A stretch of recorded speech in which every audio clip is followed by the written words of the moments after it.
ยายคอยขอเบิ่งฐานกบขูดตอกของเจ้าแน่ว่ามันยาวจากเส้นเท่าใดจากสั้นจังซี่แล้วว่าคอยอยากเฮ็ดตามเจ้าเพิ่นว่าคอยสิเอาทรงคือของเจ้านี่ล่ะ คอยสิเอาทรงคือของเจ้านี่ล่ะเพิ่นว่ามื้อนี้ก็สิมาวัดให้เบิ่งเด้อแล้วก็เบิ่งกันเอาเอง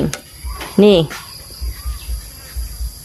อยู่ที่4 นิ้วครึ่งเนาะนี่ผู้ใดอยากเฮ็ดตามแบบของยายเรนูก็ได้เด้อนี่สิมาวัดให้เบิ่ง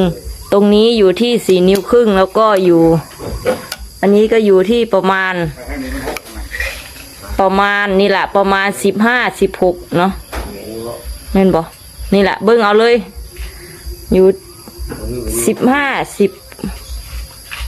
โอ้ยอันนี้7เนาะ7 นิ้วอันนี้7 นิ้วนี่ประมาณ7 นิ้วผู้ใดอยากเฮ็ดตามก็เฮ็ดได้เด้อเดี๋ยวสิวัดให้ก็ไปเฮ็ดกันเอาเองนี่อันนี้ก็ทรงนี่ก็นี่8 นิ้วครึ่งนี่ความสูงส่วนตัวนี้เนาะไม่บรรทัดข่อยไปบ่ฮอดข่อยก็สิกะเอาเด้อจะกะให้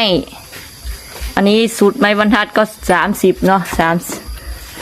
30ก็ประมาณ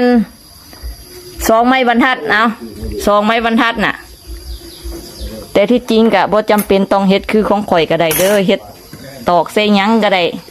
ตอกใส่สะแนนน่ะนี่ตอกใส่มุมจังซี่ก็ได้คือกัน แต่ว่าเพิ่นอยากได้คือของข่อยก็เฮ็ดได้ก็บ่มีปัญหาถ้าทำได้ก็ทำอันนี้คือกบขูดตอก